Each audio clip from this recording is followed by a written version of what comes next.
Cilvēku bezatbildība noved pie tā, ka tūkstošiem dzīvnieku katru gadu nonāk uz ielas. Bezpajumtnieki dzīvnieki nav vienkārša problēma, tā ir traģēdija.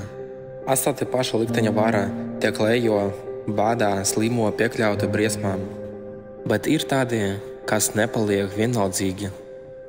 Patvērums brīvprātīgi ir cilvēki ar atvērtām sirdim, kuri deva bezpajumtniekiem dzīvniekiem iespēju uz jaunu dzīvi. Patvērsmē Libertā dzīvnieki saņem aprūpi, ārstēšanu, ēdināšanu un iespēju atrast māju. Katrs no mums var padarīt pasauli nedaudz labāko, sniedzot palīdzīgu roku tiem, kam to nepieciešama. Patvērsmē Libertā nepieciešama jūsu atbalsts.